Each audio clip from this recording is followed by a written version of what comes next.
మరి మత్తయి సువార్త 1వ అధ్యాయము 21 నుండి చదువుదాం. ఆమె ఒక కుమారుని కనును, ఆమె ఒక కుమారుని కనును, తన ప్రజలను వారి పాపముల నుండి, తన ప్రజలను వారి పాపముల నుండి ఆయనే రక్షించును, ఆయనే రక్షించును కనుక ఆయనకు యేసు అని పేరు పెట్టుదు అనెను. ఆయనకు యేసు అని పేరు పెట్టుదు అనెను. ఇదిగో కన్యక గర్భవతి అయి కుమారుని కనును ఆయనకు ఇమ్మానుయేలని పేరు పెట్టుదురు అని ప్రభువు తన ప్రవక్త ద్వారా పలికిన మాట నెరవేరునట్లు ఇదంతయు జరిగెను. ఇమ్మానుయేలు అనే పేరునకు భాషాంతరమున దేవుడు మనకు తోడని, దేవుడే మనకు తోడని అర్థము. దేవునికి మహిమ కలుగును గాక. చూడండి, యేసు ప్రభు జన్మించే ముందు గాబ్రియేలు దూత మరియ దగ్గరకు వచ్చి చెప్తుంది, అమ్మ నీ ఒక శిశువుని కంటావు, అతడు పేరు యేసు అని పెట్టు. అతడు తన ప్రజలను పాపములో నుండి విడిపిస్తాడు. ఆయన ప్రజలు కనుక, ఆయన వారికి దేవుడు కనుక, ఆయన వారికి తోడుగా ఉంటాడు. దేవునికి స్తోత్రం. హల్లెలూయా, హల్లెలూయా. చూడండి ప్రియమైన దేవుని బిడ్డలారా, ఆయన వారిని రక్షిస్తాడు, ఆయన వారికి తోడుంటాడు అనే మాటలు ఆ వాక్య భాగంలో మనం వింటున్నాం, చదువుకున్నాం. ఇంతకీ వాళ్ళు చేసిన పాపం ఏమిటి? వాళ్ళు రక్షించబడటానికి వాళ్ళు ఏ స్థితిలో ఉంటే ఆయన దిగి రావడం జరిగిందో కొన్ని విషయాలు మనం ధ్యానం చేద్దాం. చూడండి, ఆదిలో దేవుడు మానవుణ్ణి తన రూపంలో, తన పోలికల్లో తన కొరకు దేవుడు నిర్మించుకున్నట్లుగా బైబిల్ సెలవిస్తుంది. అయితే ఆ మానవుడు దేవునితో సహవాసం కలిగి ఉన్నాడు. దేవుడు అతనికి తోడుగా ఉన్నాడు. ఎంతవరకు? ఏదెను తోటలో మానవుని నిర్మించి ఆ కుటుంబాన్ని దేవుడు కట్టి మహిమ పొందాలని అతనికి ఆజ్ఞలిస్తూ, అతనితో మాట్లాడుతూ, అతనితో సహవాసం చేస్తూ, అతనికి ప్రతి ఉదయకాలమున సాయంకాలమున దేవుడు దిగి వచ్చి తనకు తోడుగా ఉంటూ వెళ్ళేవాడట. ఎందుకంటే తాను నిర్మించుకున్న మానవుడు కదా, తాను సృష్టించిన మానవుడు కదా. ఆ మానవుణ్ణి ఒంటరిగా విడిచిపెట్టడం దేవుని చిత్తం కాక, ఆయనే వారికి తోడై ఉండి కాపాడుతూ ఉన్నాడు. ఎందుకు ఏదేను తోటలో కాపాడుతున్నాడు? వారితో చెప్పాడు, అయ్యా ఈ తోటలో కొన్ని పండ్లు తినడానికి దుష్ట మృగాలు వస్తాయి, కొన్ని మీరు ముట్టేవి ఉంటాయి, ముట్టని ఉంటాయి.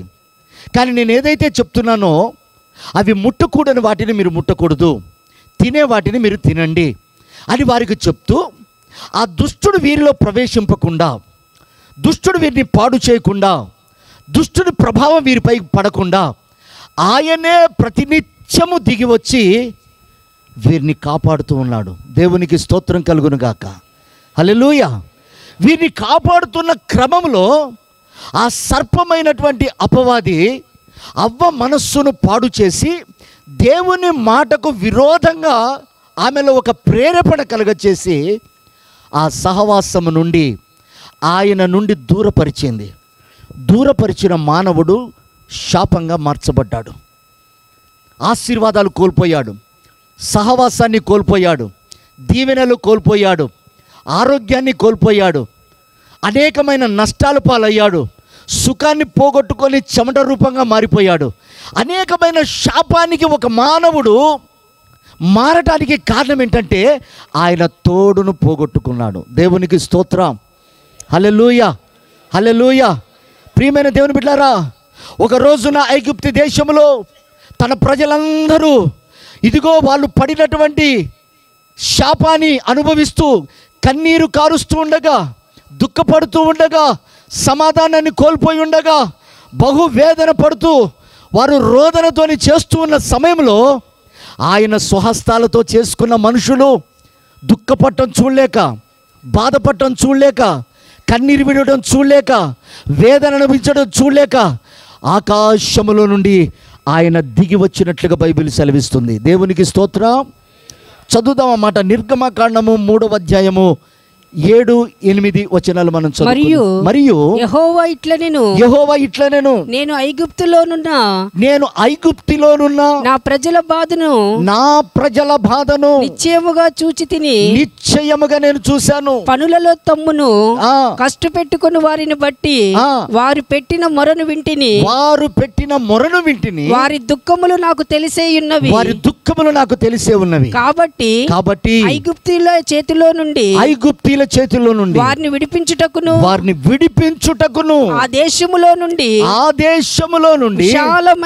విశాలమైన మంచి దేశమునకు అనగా కానానీయులకు, హిత్తీయులకు, అమోరీయులకు, పెరిజీయులకు, హివ్వీయులకు, యెబూసీయులకు నివాస స్థలమై పాలు తేనెలు ప్రవహించు దేశమునకు వారిని నడిపించుటకు నేను దిగి వచ్చి ఉన్నాను. చప్పట్లు కొట్టి ప్రభువుని గణపరుద్దామా. ప్రియమైనటువంటి దేవుని బిడ్డలారా, ఆనాడు నా ప్రభు వారు ఐగుప్తులో పోగొట్టుకున్నటువంటి ఆశీర్వాదాలు ఎలాంటి స్థితిలో ఉన్నాయో ఇప్పుడు మనం చదువుకున్నాం. వారు ఐగుప్తులోనట వారు ఏదైనా తోటలో ఉన్న సకల సౌందర్యాన్ని, సకల ఆశీర్వాదాన్ని పోగొట్టుకొని ఐగుప్తులో ఇప్పుడు వాళ్ళు ఏమనుభవిస్తున్నారు అంటే కన్నీటిని అనుభవిస్తున్నారు, దుఃఖాన్ని అనుభవిస్తున్నారు, భారాన్ని అనుభవిస్తున్నారు, వేదనను అనుభవిస్తున్నారు, అసమాధానాన్ని అనుభవిస్తున్నారు. ఆ స్థితిలో ఉన్నప్పుడు నా ప్రభు వారి బాధను చూసి ఆయన దిగి వచ్చి అంటాడు, వారి బాధను నేను కనులారా చూశాను, వాళ్ళ రోదన నేను కనులారా చూశాను, వాళ్ళ ఒంటరితనం నేను కనులారా చూశాను, వాళ్ళు పడుతున్న వేదన నేను చూసి దిగి వచ్చి వారిని విడిపించి పాలు తేనెలు ప్రవహించు దేశానికి నడిపిస్తున్నాను. దేవునికి స్తోత్రం. హల్లెలూయా, హల్లెలూయా. ఆ దేవుడే 2023 సంవత్సరాల క్రితం ఇదిగో పాపములో శాపములో ఉన్న మన బ్రతుకులను చూసి, మన బాధను చూసి, మన కన్నీరు చూసి, మన వేదన చూసి ఆయన దిగి వచ్చి మనల్ని రక్షించుకున్నాడు. చప్పట్లు కొట్టి ప్రభువుని గణపరుద్దామా.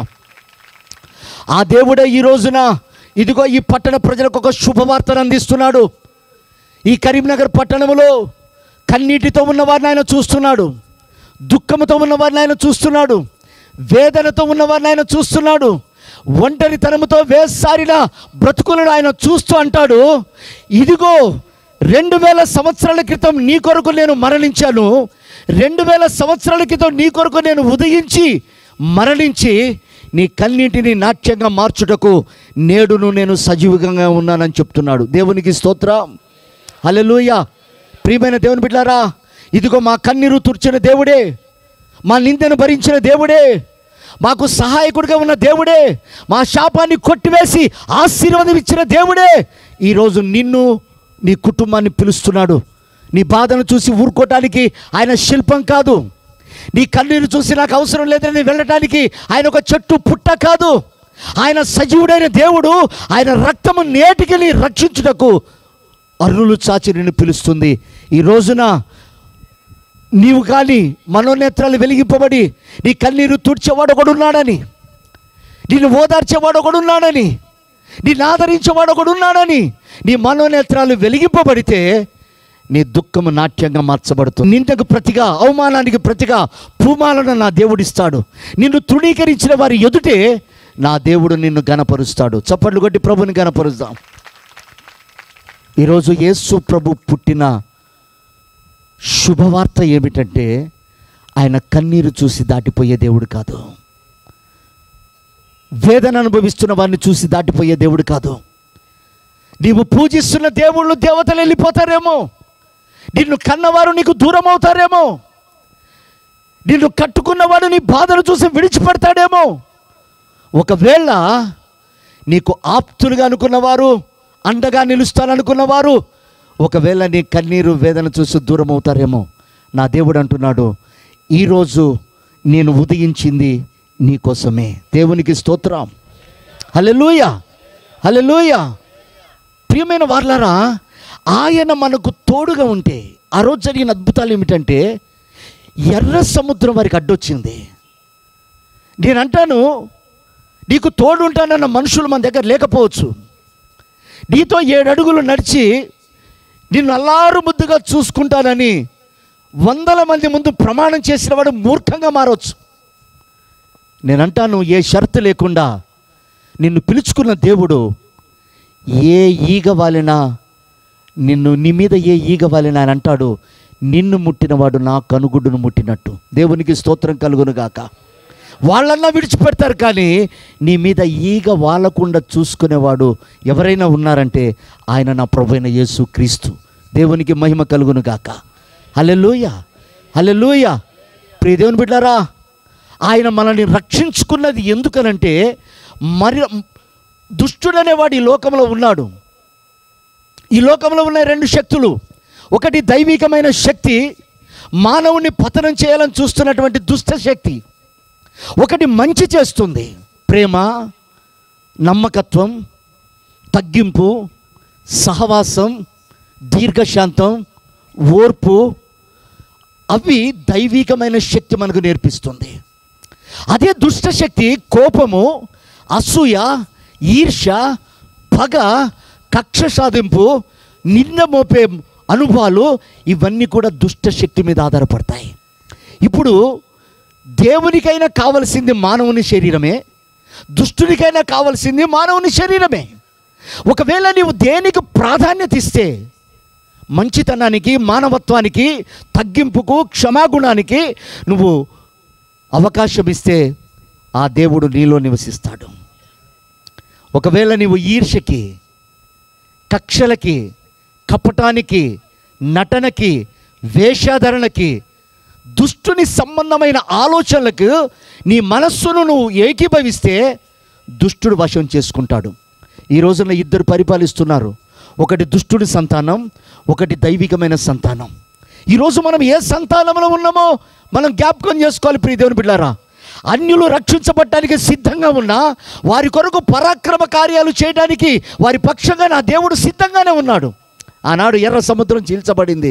ఈరోజు నమ్ముకున్న వారికి, అంగీకరించబడిన వారికి, ఇదిగో ఆయన కొరకు, ఇదిగో మేము నమ్ముకుంటున్నాం, ఆయన నిజ దేవుడని మనోనేత్రాలు వెలిగింపబడిన వారికి, వారి మధ్యలో ఎర్ర సముద్రం అడ్డొచ్చినా నా దేవుడు చీల్చడానికి సిద్ధంగా ఉన్నాడు. దేవునికి స్తోత్రం, హల్లెలూయా. ప్రభువా, నిన్ను నమ్ముకుంటే అందరూ వెలివేశారు, ఎవరు రారు అనుకుంటే వారి కొరకు అరణ్యంలో దేవుడు మన్నాను సిద్ధపరిచాడు. దేవునికి స్తోత్రం, హల్లెలూయా, హల్లెలూయా. నువ్వు అనేకమైన దాహాలతో, అనేకమైన ఆశలతో, ఇదిగో వేసారి నేను వాటిని సాధించుకోలేకపోయాను అని ఒకవేళ నువ్వు అనుకుంటే, ఆయనను నమ్ముకున్న వెంటనే నా ప్రభు అంటాడు, నీ కొరకు అరణ్యంలో శ్రేష్టమైన దాహాన్ని తీర్చుకోవటానికి నీటిని దాచిపెట్టాను. దేవునికి స్తోత్రం, హల్లెలూయా, హల్లెలూయా. ప్రియమైన దేవుని బిడ్డలారా, రక్షించబడే వారి కొరకు దేవుడు సిద్ధపరిచినవి ఎన్నో ఉన్నాయి. వారి కొరకు నూతనమైన మార్గాలు తెరవబోతున్నాడు. వారి కొరకు నూతనమైన ఆశీర్వాదాలు ఇవ్వబోతున్నాడు. వారి కొరకు అరణ్యంలో మన్నాను దాచిపెట్టాడు. ఇంతవరకు బాగానే ఉంది, అది అన్యులకి, రక్షించబడే వారికి. ఇప్పుడు ఇవన్నీ అనుభవించి ఒక సంఘంగా కట్టబడుతూ, ఇదిగో దేవుడు తోడుగా ఉన్నాడు, దేవుడు మనల్ని నడిపిస్తున్నాడు అని చెప్పుకుంటున్న సంగమా, దేవుడు మనకు తోడుగా ఉంటే మన జీవితంలో జరగవలసినవి జరుగుతున్నాయా? ఈరోజు మనం జ్ఞాపకం చేసుకోవాలి.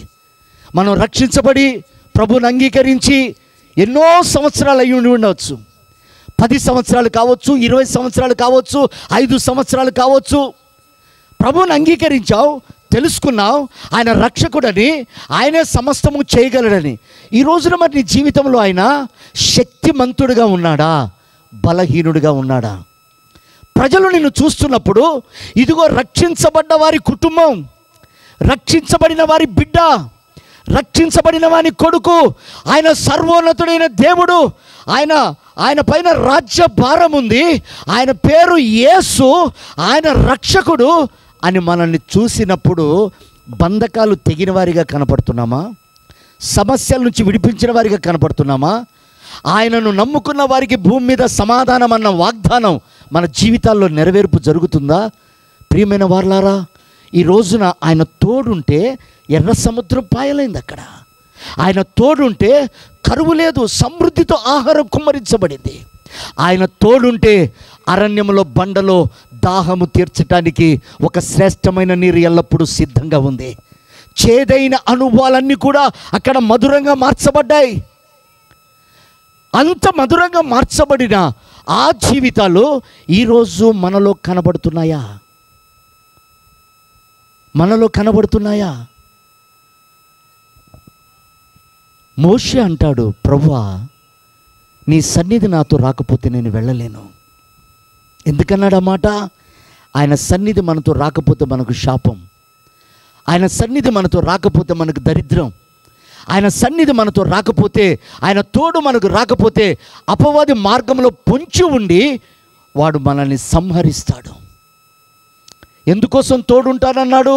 ఇమ్మానుయేలుగా మార్గములో దుష్టుడు పొంచి ఉన్నాడు, వాడి బారిన పడకుండా నిన్ను కాపాడుతున్నాడు. వాళ్ళను రక్షించుటకును వారికి తోడుగా ఉండుటకు ఆయన దిగి వచ్చాడు. దేవునికి స్తోత్రం. హల్లెలూయా, హల్లెలూయా. ప్రియమైన దేవుని బిడ్డలారా, ఈ రోజున ఈ శుభదినమున ఇంతవరకు క్రైస్తవులుగా పిలువబడుతూ అనేక సంవత్సరాలుగా ప్రభువుని నమ్ముకొని ఒకవేళ ఇంకా శాపమేమన్నా, ఇంకా కొరతలేమైనా మన జీవితంలో వెంటాడుతున్నట్లయితే ఈ రోజున ఆయన ప్రభావం ఏమిటో మీరు అనుభవించాలి. దేవునికి స్తోత్రం. హల్లెలూయా. ఒక సముద్రము పాయలుగా చేయబడి రాసుల వలె నిలబడినట్టండి నీళ్లు. శత్రువంతా కూడా ఆ సముద్రంలోకి వచ్చి మునిగేంత వరకు వాటికి ఆజ్ఞ ఇచ్చిన దేవుణ్ణి నువ్వు ఆరాధిస్తున్నావు. సామాన్యమైన విషయం కాదు. నీ సమస్య చిన్నది, ఈ రోజు వరకు పరిష్కారం అవ్వట్లేదు. నీకున్న శోధన ఈ రోజు వరకు పరిష్కారం కావట్లేదు. అంటే ఇంకా నువ్వు రక్షించబడ్డావా, రక్షించబడలేదా? ఒకవేళ రక్షించబడితే నీలో ఆ ప్రభావం ఏది, ఆ మహిమ ఏది? అందుకే చూడండి, మోషే ఒక రోజున అంటాడు, ప్రభువా నీ సన్నిధి రాకపోతే నీ ప్రభావాన్ని ప్రజలు చూడలేరు. దేవునికి స్తోత్రం. హల్లెలూయా. మోషే మాటకి దేవుడు అంగీకరించి మోషే వెళ్తున్నప్పుడు మోషే సైన్యం అంతటి మీద, గుడారం అంతటి మీద దేవుని ప్రభావము నిలిచి ఉండుట ప్రజలు చూశారట. దేవునికి స్తోత్రం. హల్లెలూయా. అంటే దేవుడు అక్కడ చెప్తున్న మాట ఏమిటి? ఆ గుడారం అంతటి మీద దేవుని మహిమ నింపబడి ఉందట. అది ప్రజలు చూసి భయపడ్డారు. అబ్బో, ఆ గుడారంలో దేవుడు ఉన్నాడు, ఆ గుడారము మహిమతో కప్పబడి ఉంది, ఆ గుడారాన్ని తాకలేం, ఆ గుడారానికి సమీపించడానికి భయపడ్డారట. నేనంటాను, ఆ గుడారం ఈరోజు మనమే కదా.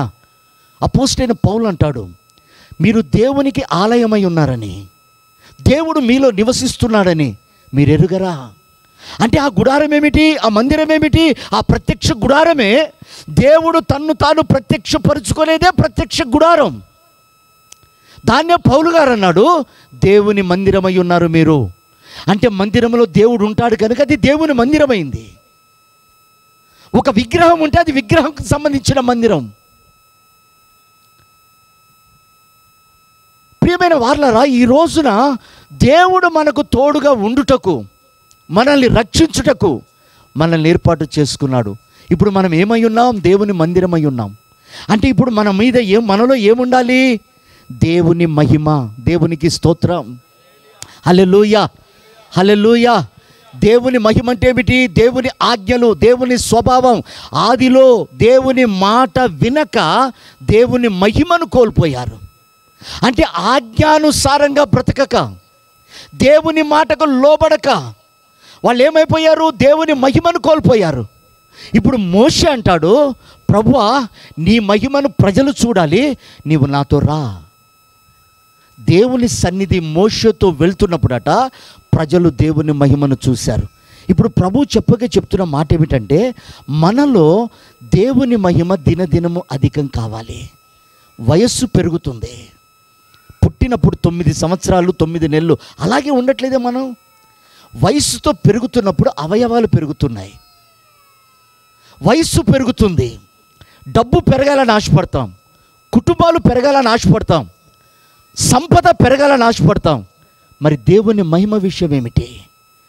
దేవుని మహిమ అనగా దేవుని స్వభావం. ఏ రూపాన్ని కోల్పోయావో, ఏ స్వభావాన్ని కోల్పోయావో అది ఆయన స్వభావం. అందుకే ప్రభు అన్నాడు, మీరు నా సొత్తైన ప్రజలు, మిమ్మలను నేను వెలపెట్టి కొన్నాను. ఇప్పుడు ఆయన సొత్తైన ప్రజల్లో ఆయన మహిమ ఎదుగుతూ ఉండాలి.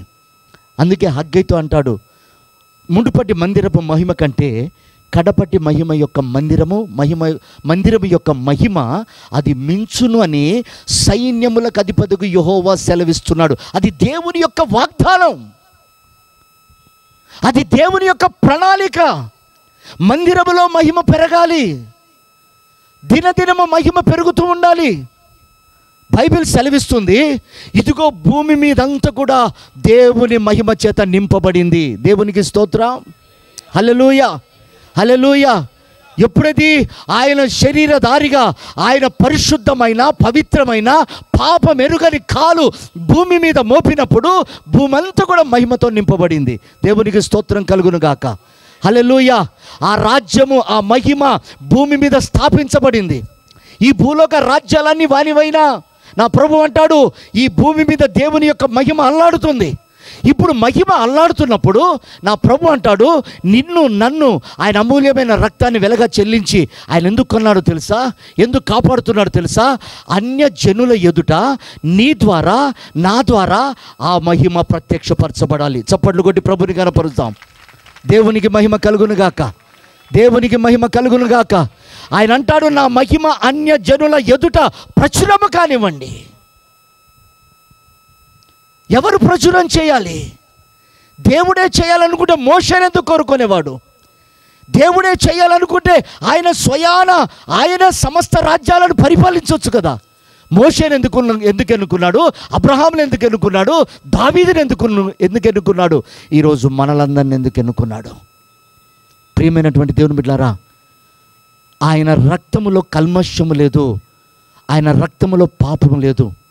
ఆయన ఈరోజు మనల్ని కోరుకున్నది ఎందుకంటే ఈ భూమి మీద ఆయన విడిచి వెళ్ళిన మహిమను నీవు నేను ప్రచురం చేయాలి.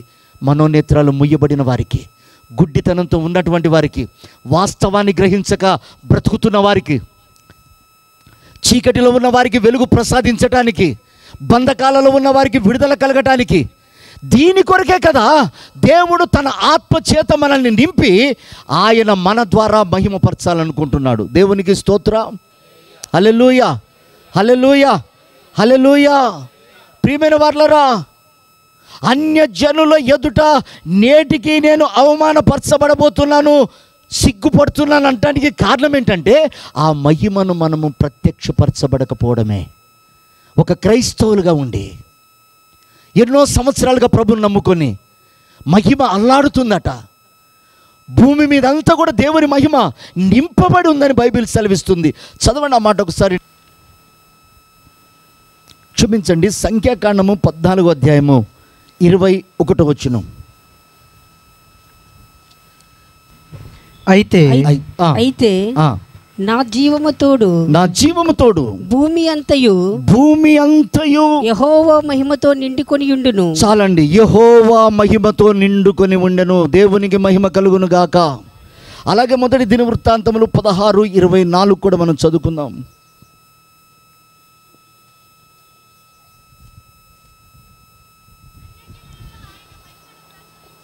అన్యజనులలో ఆయన మహిమను ప్రచురించుడి, సమస్త జనులలో ఆయన ఆశ్చర్య కార్యములను ప్రచురము చేయుడి. దేవునికి స్తోత్రం, హల్లెలూయా. ఎవరికి చెప్తున్నాడు ఈ మాట? తన ప్రజలకు చెప్తున్నాడు. తన ప్రజలతో ప్రభు అంటాడు, అయ్యా ఇదిగో మిమ్మల్ని పిలుచుకున్నది, మిమ్మల్ని ఏర్పాటు చేసుకున్నది, మిమ్మల్ని నా సొత్తుగా చేసుకున్నది. ఎందుకనంటే చీకటిలో ప్రజలు ఉన్నారు, అంధకారంలో ప్రజలు ఉన్నారు, బంధకాలలో ప్రజలు ఉన్నారు, స్వేచ్ఛ లేక ప్రజలు ఉన్నారు. ఆ బంధకాలను తెంచుటకు నేను మిమ్మల్ని ఏర్పాటు చేసుకున్నాను. నా మహిమ మీ మధ్యలో ఉన్నది, దాన్ని మీరు ప్రచురము చేయండి. దేవునికి స్తోత్రం, అంటే ఏంటంటే ప్రియ దేవుని బిడ్డలారా, మనం ప్రభువుని నమ్ముకొని విశ్వాసంతో జీవించేటప్పుడు, ఒక అన్యుల దగ్గర ప్రార్థన చేసేటప్పుడు దేవుని ఆత్మ సహాయంతో, ప్రభువా వీరి మనోనేత్రాలు వెలిగించు, వీరి బంధకాల నుంచి విడుదల దయచేయి, ప్రభువా ఇదిగో నాయనా వీరికి ఉన్నటువంటి ఆ వ్యసనాల నుంచి విడిపించు అని నువ్వు భారము కలిగి ఆ మహిమను ప్రత్యక్షపరచబడాలని నీవు గోజాడుతున్నప్పుడు పరిశుద్ధాత్ముడు ఆ మహిమను ప్రజల ఎదుట ప్రత్యక్షపరుస్తాడు. దేవునికి స్తోత్రం. హల్లెలూయా, హల్లెలూయా. ప్రియ దేవుని బిడ్డలారా, మన మధ్యలో దేవుని మహిమ అల్లాడుతుంది. దాన్ని వాడుకునేవారు లేరు, దాన్ని ఉపయోగించేవారు లేరు. ఎప్పటికీ మన బంధకాలు, మన సమస్యలు, మన రోదన, మన దుఃఖము, మన ఆకలి. నిన్ను పిలిచింది ఇంకా ఆకలితో చావటానికా? నిన్ను పిలిచింది ఇంకా బంధకాల్లో ఉండటానికా? నిన్ను పిలిచి ఏర్పాటు చేసుకొని ఆయన ఉపదేశం ద్వారా ఆయన ఏమిటో నేర్పించేది ఇంకా సనగటానికా? ప్రియమైన దేవుని బిడ్డారా, ఈ శుభదినం మన జీవితంలో ఆశీర్వాదకరంగా మార్చబడును గాక. ప్రియ దేవుని బిడ్డారా, చూడండి, భూమి అంతటా మహిమతో నింపబడింది. అన్యజనుల ఎదుట దాన్ని మనం ప్రచురం చేయాలి. దానికి ముందుగా ఆయన అంటాడు, ఆకాశం వైపు చూడు, ఆకాశ నక్షత్రాల వైపు చూడు. అవి మాట్లాడవు, వాటికి నోరు లేదు, వాటికి వాసన లేదు, కానీ అవి నన్ను మహిమపరుస్తూ ఉన్నాయి. దేవునికి స్తోత్రం. 19వ దావీదు కీర్తన మొదటి 2 వచనాలు. 19వ దావీదు కీర్తన. ఆకాశములు దేవుని మహిమను వివరించుచున్నవి, దేవుని మహిమను వివరించుచున్నవి. అంతరిక్షము ఆయన చేతి పనిని ప్రచురపరచుచున్నది, ఆయన చేతి పనిని ప్రచురపరచుచున్నది. పగటికి పగలు బోధన చేయుచున్నది, పగటికి పగలు పాఠం నేర్పిస్తుంది, రాత్రికి రాత్రి రాత్రి జ్ఞానము తెలుపుచున్నది. తన సృష్టికర్త యొక్క జ్ఞానమును తెలియపరుస్తుంది. వాటికి భాష లేదు, మాటలు లేవు, వాటి స్వరము వినపడదు. అయినా అవి దేవుణ్ణి మహిమపరుస్తున్నాయి. దేవునికి స్తోత్రం. క్రైస్తవుడని చెప్పుకుంటున్నవాడా, బైబిల్ పట్టుకొని 10 మంది చూసేటట్లుగా వస్తున్నవాడా, నీ ఇంటికి అధిపతి అని బోర్డు పెట్టి దేవుడే నా ఇంటికి యజమాని చెప్పుకుంటున్నవాడా, నేను పలానా సంఘములో ఒక ఉపదేశ క్రమంలో పెరుగుతున్నానని సాక్ష్యం చెప్పుతున్నవాడా, నా ప్రభు అంటున్నాడు, ఇశ్రాయేలు నీలో నుండి నేను మహిమపరచబడాలి. దేవునికి స్తోత్రం. హల్లెలూయా, హల్లెలూయా. ప్రియ దేవుని బిడ్డలారా, రాకడ దినాలు సమీపంగా ఉన్నాయి. నీ చేతుల్లో దేవుడు దేశాన్ని పెట్టాడు, నీ చేతుల్లో దేవుడు తన రాజ్యాన్ని పెట్టాడు, నీ చేతుల్లో దేవుని మహిమను పెట్టాడు. నీవు ఇంకా ఇదే బాధలు, ఇవే సోది కబుర్లు, ఇవే ముసలమ్మ ముచ్చట్లు, వాళ్ళను గూర్చి వీళ్ళను గూర్చి ఎంక్వైరీలు నీ బ్రతుకులో ఇలాంటి ఉంటే దేవుడు నీలో మహిమపరచడం కాదు కదా. దేవుడు కార్యాలు నీ కుటుంబంలో కానీ నీలో కానీ జరగవని నేను సాక్ష్యం ఇస్తున్నాను. ఎందుకనంటే ఆయన కనికరం గల దేవుడే. నిన్ను ఆశీర్వదించడానికి ఆయన హస్తం కూర్చగా లేదు. నీ పాపాలన్నీ ఏనాడో ఆయన వీపు వెనుక వేసుకొని ఆయన నిన్ను ఆశీర్వాద పదంలో నడిపించుటకు నీకు ముందుగా నడుస్తున్నాడు. వెళ్ళేవాడిని నిర్లక్ష్యపరిచినా, నీకు ముందున్నవాడిని నువ్వు గ్రహించకపోయినా, నీకు ముందు నడిచేవాని యొక్క శక్తి సామర్థ్యాన్ని అసమర్థతగా తీసుకున్నా, ఆయన సహించుటకు ఓర్చుకొనుటకు ఆయనకు శక్తి లేదుగా. నాకు రావలసిన మహిమను విగ్రహమునకిస్తే నేను సహించువాడని కాదన్నాడు. విగ్రహం అంటే ఏంటి? నువ్వు పుట్టలు చెట్లు ఎక్కి ఆరాధన చేయటం కాదు. విగ్రహం అనే మాటకు బైబిల్ సెలవిస్తున్న అర్థము, నీకు ఇష్టమైంది ఏదైతే నువ్వు అనుభవిస్తావో, అది వస్తువే కావచ్చు, మనిషే కావచ్చు, లేదా శరీరమే కావచ్చు, వస్త్రమే కావచ్చు, ఆభరణమే కావచ్చు, నువ్వు దేన్నైతే ఇష్టపడతావో అది దేవునికి విరోధమైంది. అందుకే ఆ ఇష్టం చచ్చిపోవాలని అబ్రహాంతో అంటాడు, అబ్రహామా నువ్వు నన్ను నిజంగా ప్రేమిస్తే నీకు ఒక్కడై నా కుమారుని తీసుకొచ్చి బలిపీఠం మీద పెట్టు. ప్రేమను చంపు, లోక సంబంధమైన ప్రేమను చంపు, శరీర సంబంధమైన ప్రేమను చంపు, వస్త్రాధరణ మీద ఉన్న ప్రేమను చంపు, లోకం మీద ఉన్న ఆశలను చంపు, ఆ ఒక్కడిని తీసుకొచ్చి బలిపీఠం మీద పెట్టు అన్నప్పుడు అతన్ని నిర్మోహమాటంగా అతన్ని బలిపీఠం మీద పెట్టినప్పుడు నా ప్రభు అన్నాడు, ఇందును బట్టి నీవు నన్ను ప్రేమిస్తున్నావని నేను తెలుసుకున్నాను. దేవునికి స్తోత్రం, హల్లెలూయా, హల్లెలూయా. ప్రియ దేవుని బిడ్డలారా, మన ఇష్టము చావనంత వరకు, మన ఆలోచనలు చావనంత వరకు, మన నిర్ణయాలు చావనంత వరకు, మన ఊహలు చావనంత వరకు దేవుని కార్యాలు మన జీవితాలలో జరగవు. కనుక ప్రియమైన దేవుని బిడ్డలారా, ఆయన తోడున్నది ఆయన ఆలోచన ఇవ్వటానికి. దేవునికి స్తోత్రం, హల్లెలూయా. ఎప్పుడు మహిమ ఆయన ఆలోచన మనం తీసుకున్నప్పుడు, ఆయన ఆలోచన ప్రకారంగా నడిచినప్పుడు ఆ తరువాత మహిమ అన్నాడు. అంటే ఆయన ఎప్పుడు మహింపరచబడతాడు? మన తలంపులతో ఉండి భక్తి చేస్తే మహింపరచబడతాడా? నువ్వు ఆత్మచేత నింపబడ్డట్లు భాషలు మాట్లాడుకొని కానుకలు ఇచ్చి సంఘములో నేను ఒక ప్రధానమైనటువంటి వాడిని అటెండెన్స్ రిజిస్టర్లో పేరు పైన రాసుకున్నంత మాత్రములో ఆయన మహిమపరచబడడు, ఆయన అంగీకరించడు. బైబిల్ సెలవిస్తున్న మాట, ఆయన ఆలోచన చొప్పున నడిచినప్పుడు మహిమపరచబడతాడు. దేవునికి స్తోత్రం, హల్లెలూయా. ఆయన మహిమపరచబడితే మనల్ని మహిమపరుస్తాడు. నన్ను ఘనపరచువానిని నేను ఘనపరుస్తాను అన్నాడు. దేవునికి స్తోత్రం, హల్లెలూయా. చూడండి ప్రియ దేవుని బిడ్డలారా, ఆ మహిమ మనలో పెరగాలని చూస్తున్నాడు. ఈరోజు అనేకుల్లో ఆ మహిమ కోల్పోవటానికి కారణం ఏంటో ఒక్క 2 మాటలు మనం చదువుకొని ముగిద్దాం. చూడండి, మహిమ లేకపోతే, ఆయన తోడు లేకపోతే మనం ఎంత దరిద్రులుగా మారిపోతామో, ఎంత శాపం వెంటాడుతుందో ఆ మాట చదివిస్తాను. మొదటి సమూయేలు పుస్తకం 4వ అధ్యాయము 21, 22 వచనాలు చదువుకుందామండి. దేవుని మందసం పట్టబడ్డదన్న సంగతి తన మామ పెనిమిటి చనిపోయాడన్న సంగతి తెలుసుకొని, ప్రభావము ఇశ్రాయేలీలలో నుండి వెళ్ళిపోయినదని తెలుసుకొని, తన కుమారుడికి ఇకాబోతు, పుట్నోట్లో రాయబడ్డ మాట, మహిమ లేనివాడు, ప్రభావము లేనివాడు, శాపగ్రస్తుడు, దూషించబడినవాడు, వెలివేయబడినవాడు, ఆధారము లేనివాడని పేరు పెట్టింది. ఎవరీమా? ఏలీ కోడలు. ఏలీ కోడలు గర్భంతో ఉంది. ఆమె మంచి భక్తి పర్రాలు. ఇదిగో ఏలీ చనిపోయాడు, ఏలీ కుమారులు చనిపోయారు, ఇదిగో ఈమె భర్త చనిపోయాడు. ఎందుకు చనిపోయాడా అని ఈమె ఆరాధిస్తే తెలుసుకుంటే, ఎంక్వైరీ చేస్తే ఆమెకు తెలిసిన సత్యం ఏమిటంటే దేవుని మందసం పట్టబడిందట. దేవుని మందసమే పట్టబడితే ఇశ్రాయేల్లో నుంచి వాళ్ళు ఎలా బ్రతుకుతారు? వాళ్ళ జీవితం ఏమిటి అని ఆమె అంటూ, ఒరే కుమారుడా, నిన్నొక మహిమకరంగా పెంచాలనుకున్నా, ఒరే బిడ్డ, నిన్ను అనేకులకు ఆశీర్వాదకరంగా పెంచాలనుకున్నా, నేను ఈలో మందిరంలో పుట్టిన దాన్ని, సీలో మందిరంలో యాజకుని కుమారుని పెళ్లి చేసుకున్న దాన్ని, అనేకులకు ఆశీర్వాదకరంగా ఉండాలని, ఇదిగో దేవుడు అనుగ్రహిస్తున్న ఈ గర్భం అనేకులకు దీవెనగా ఉండాలి అనుకున్నా, కానీ మందసం పట్టబడింది, మందసము లేదు కనుక నువ్వు ఇక శాపగ్రస్తుడిరా అని వానికి ఇకాబోతు అని పేరు పెట్టింది.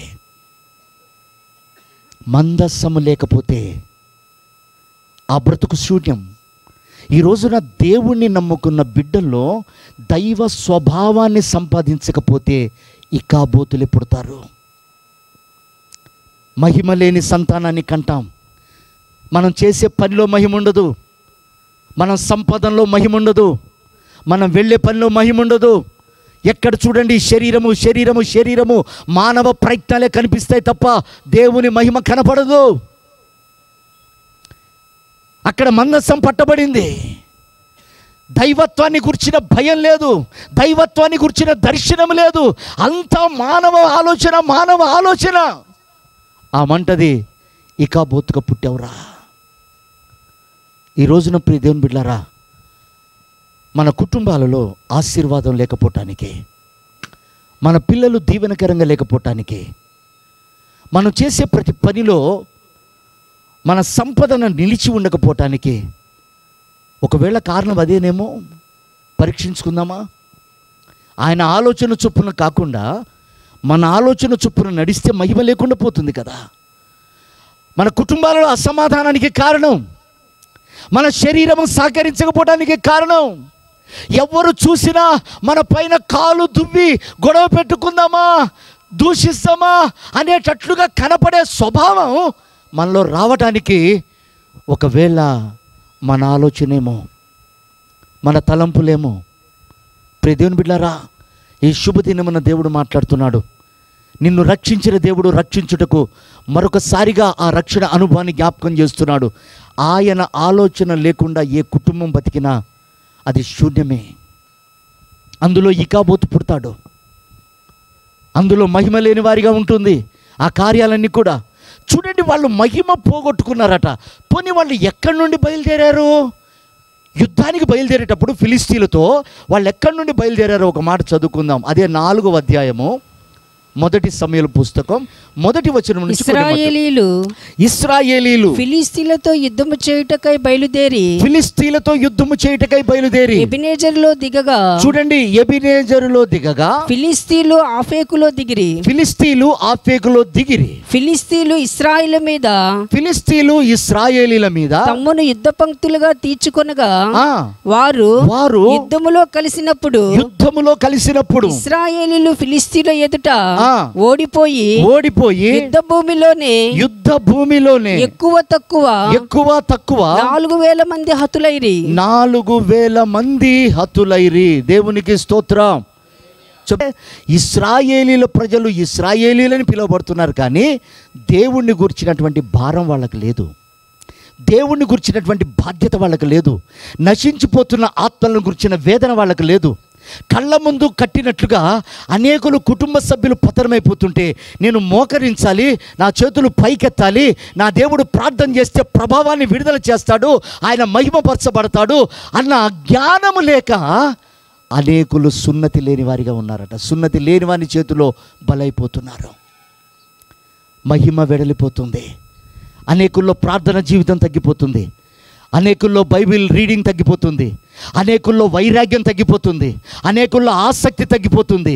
ఈ ఆసక్తి వైరాగ్యం తగ్గిపోవడానికి కారణం ఏంటంటే, నువ్వు సున్నతి చేయబడిన వాడవైతే, ప్రభు రక్తం చేత కడగబడిన వాడవైతే, కత్తి వాత నీ మీద ఉన్నట్లయితే, దేవుని ముద్రలు మన మీద ఉన్నట్లయితే, ఒక భారం, ఒక బాధ్యత, నశించిపోతున్న వారి కొరకు, కట్లలో ఉన్న వారి కొరకు, బంధకాలలో ఉన్న వారి కొరకు మనం ఎలా సంతోషించగలుగుతాం? అయ్యో, ఒకప్పుడు నేను ఈ స్థితిలో ఉన్నానే, నేను తాగుబోతుగా ఉండి నా జీవితాన్ని పాడు చేసుకున్నా, నా సహోదరుడు పాడైపోతుండు, వాడిని కాపాడుకోవాలి అనే ఆలోచన మనకు వస్తుంది కదా. అయ్యో, ఒకప్పుడు విచ్చలవిడిగా డబ్బులు ఖర్చు పెట్టి నేను అనాథగా మారితే నా దేవుడు కాపాడి నన్ను ఐశ్వర్యవంతుడిగా మార్చాడు, ఇదిగో నా సహోదరుడు బాధల్లో ఉన్నాడు, వాడిని ఆదరించాలి అనే భారం మనకు రావాలి కదా. ప్రియ దేవుని బిడ్డలారా, రక్షించబడ్డ మన జీవితంలో ఉండవలసిన ప్రధానమైన తలంపు, ఎదుటివారు పాడైపోతుంటే కాపాడాలి. నేను బాగుపడ్డాను, నా కడుపు నిండుతుంది, నాకు ఇల్లు ఇచ్చాడు, పిల్లలు ఇచ్చాడు, ఇక ఊకే సంపదన, ప్రభువా నాకు ఫ్రిడ్జ్ కావాలి, నాకు బైక్ కావాలి, నా పిల్లలకి అది కావాలి. ఇదే చదువు. ఇది ఆశీర్వాదం కాదు, శాపం. నేనంటాను, మొదట నా నీతిని మీరు వెతకండి, మీకు ఏమి కావాలో నేను సమకూరుస్తాను అన్నాడు. దేవునికి స్తోత్రం. నీ ఇంట్లో అడిగేవన్నీ నువ్వు అడుగుతున్నావు, నీ ఆలోచన అది. నీ ఇంటికి ఏమి కావాలో అది ఆయన ఆలోచన ఉన్నది. దేవునికి స్తోత్రం. హల్లెలూయా. నేనంటాను, ప్రియ దేవుని బిడ్డలారా, ప్రయాసపడకండి. ఫ్రిడ్జ్ల కొరకు, బంగ్లాల కొరకు, ఆస్తుల కొరకు, భూముల కొరకు ప్రయాసపడకండి. అది మీ పని కాదది. నువ్వు ప్రయాసపడవలసిందల్లా ఒక్కటే, ఆయన నీతిని మొదట వెతుకు. నశించిపోతున్న నీతి అంటే ఆయన కార్యాలు, ఆయన పనులు, ఆయన చిత్తం, ఆయన ఆలోచన. నీతిని వెతకడం అంటే ఆయనను వెతకటం, ఆయనను ప్రచురపరచటం, ఆయనను తెలియచేయటం, ఆయన గురించి చెప్పటం. ప్రియమైన వారలారా, ఎప్పుడైతే ఆ మహిమ కోల్పోయిందో ఆమె ఇకాబోతు అని పేరు పెట్టింది. నేనంటాను, ఏ మాటను బట్టి మనుషుడు పతనమైపోయాడో అదే మాట విన్నప్పుడు దేవుడు వారి ద్వారా మహిమపరచబడతాడు. దేవునికి స్తోత్రం. చెప్దామా హల్లెలూయా, హల్లెలూయా. ఇప్పుడు చూడండి, కన్య మరియ దగ్గరికి గాబ్రియేలు దూత వచ్చి అంటుంది, అమ్మా నీవు శిశువుని కనబోతున్నావు, ఆయన సర్వోన్నతుడైన దేవుని కుమారుడు, ఆయన పేరు యేసు అని పెట్టు, ఆయన రక్షకుడు, అనేకుల్ని రక్షిస్తాడు అని చెప్పినప్పుడు ఆమె అంటుంది, ఇది ఎలా సాధ్యం? నేను కన్యకను, పెళ్ళవలే నాకు, నేను ఎలా గర్భం ధరిస్తా? ఒకవేళ అలా ధరించినట్లయితే సమాజంలో నా పేరేంటి, నా పరువేంటి, నా ఇంట్లో నన్ను ఉండనిస్తారా? అయ్యా గాబ్రియేలు దూత, నువ్వు చెప్తున్న మాట వాస్తవమే, దేవుని శక్తి చేత పరిశుద్ధాత్మ నన్ను కమ్ముకొనగా నేను గర్భం ధరిస్తాను. కానీ చూసే వాళ్ళకి నేనేం చెప్పాలి? నా క్యారెక్టర్ మంచిదనుకుంటారా? నాతో స్నేహం చేసేవారు నాతో ఉంటారా? నాకు ఎంగేజ్మెంట్ అయింది, నా భర్త నన్ను చూసుకుంటాడా? పోనీ కనీసం నా తల్లిదండ్రులకు ఎంత అవమానం వస్తుంది, వాళ్ళు నన్ను ఉండనిస్తారా? గర్భం ధరిస్తామంటున్నావు, ఏదైనా అవసరానికి నా దగ్గర ఎవరు లేకపోయినా నేనేదో ఒక షాపుకు పోయి నా అవసరాలు కొనుక్కోవాలి, నన్ను ఎవరైనా చేరదీస్తారా? అప్పుడు దేవదూత అంటుంది, దేవుడు చెప్పిన ఏ మాట నిరర్ధకము కాదు. దేవునికి స్తోత్రం చెప్దామా? హల్లెలూయా, హల్లెలూయా. అప్పుడు ఆ మరి అన్నది, అయ్యా నీ మాట ప్రకారంగానే జరుగును గాక. చప్పట్లు కొట్టి కనపరుద్దామా? లూకా సువార్త 1వ అధ్యాయము 35వ వచనం.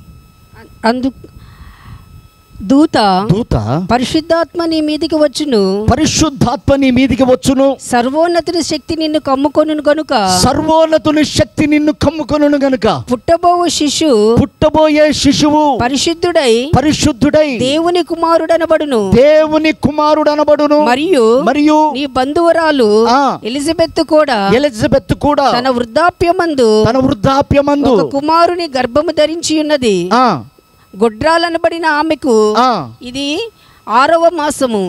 దేవుడు చెప్పిన ఏ మాట అయినను నిరర్ధకము కానేరదని ఆమెతో చెప్పెను. అందుకు మరియా ఇదిగో ప్రభు దాసురాలను నీ మాట చొప్పున నాకు జరుగును గాక అనెను. దేవునికి స్తోత్రం కలుగును గాక. హల్లెలూయా. చెప్దామా చేతులెత్తి? హల్లెలూయా. ఇప్పుడు ఏ మాట వినకుండా ఆదాము దైవ స్వభావాన్ని పోగొట్టుకున్నాడు, ఏ మాట వినకుండా దైవ సంకల్పము నిర్మూలమైపరిచిందో, ఇప్పుడు మరి అంటుంది, అయ్యా అవి ఎన్ని కష్టాలైనా నేను పడతా, ఎన్ని నిందలైనా నేను పడతా, ఎవ్వరేమనుకున్నా పర్వాలేదు, నన్ను చెడ్డదని నా పేరు కొట్టివేసినా పర్వాలేదు, ఆ నింద నేను మోస్తా.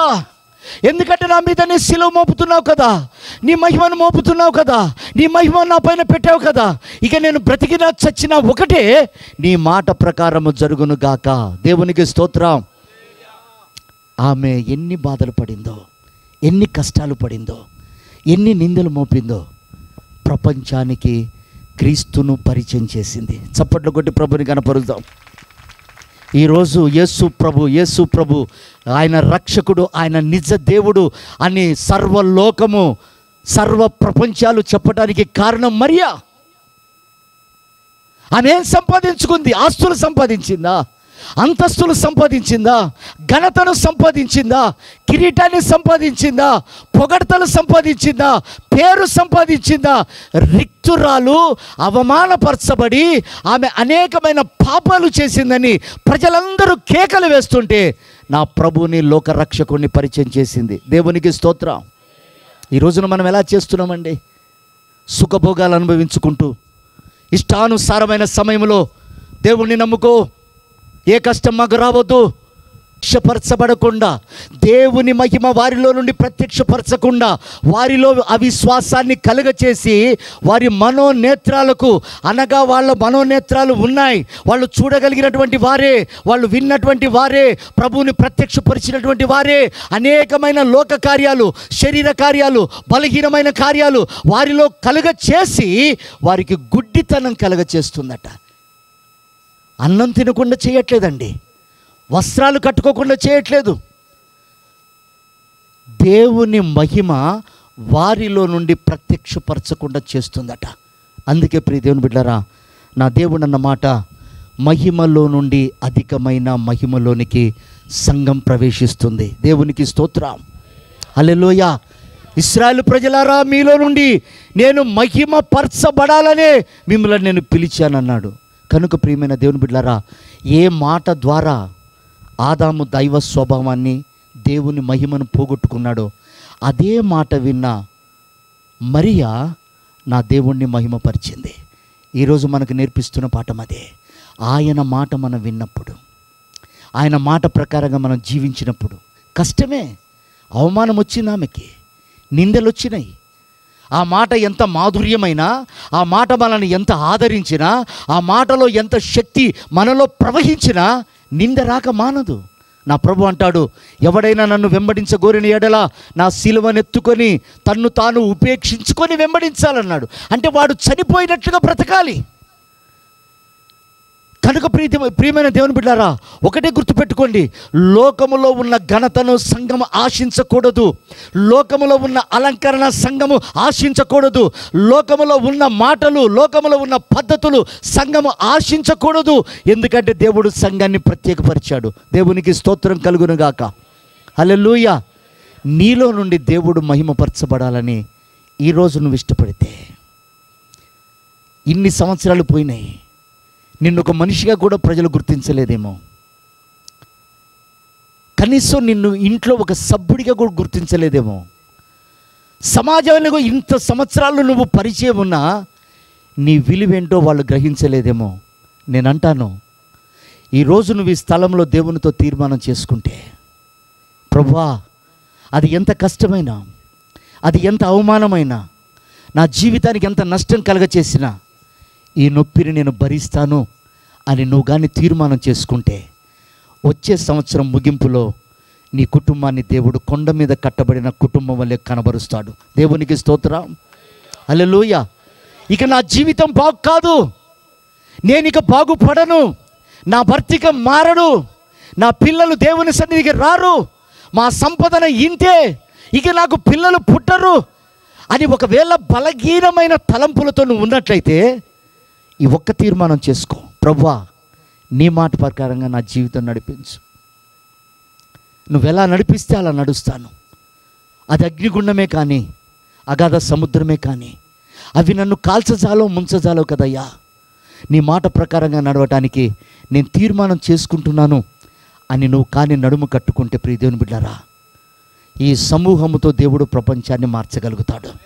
నీ కుటుంబాన్ని, నీ ప్రాంతాన్ని, నీ వంశాన్ని, నువ్వు ఎవరెవరి గురించి కన్నీరు కారుస్తున్నావో, ఎంతగా కుమిలిపోయావో నాకు తెలియదు, కానీ పరిశుద్ధాత్ముడు బయలుపరుస్తున్న ఈ మాటలను నీవు కానీ హృదయపూర్వకంగా స్వీకరించగలిగితే, ఆయనను మహిమపరచబడాలి అని ఒక ఆశ నువ్వు కలిగి ఉంటే, నిన్ను విడిచిపెట్టడానికి ఆయన మనుషుడు కాదు, విగ్రహం కాదు, చెట్టు పుట్ట కాదు, సజీవుడైన దేవుడు. నీతో ఉన్న బంధాలన్నీ తెగిపోయినా ఆ బంధం ఎన్నడూ తెగిపోయినటువంటిది. కనుక ఈరోజు ఒక మంచి తీర్మానంతో ఈ స్థలంలో నుంచి వెళ్దాం. దేవుడు ఈ శుభదినాన్ని మనకు అనుగ్రహించినందుకు అందరం కూడా మోకరించి ఒక్క నిమిషం ప్రార్థన చేసుకుందాం. అందరూ కూడా మోకరించి చిన్న ప్రార్థన చేసుకుందాం.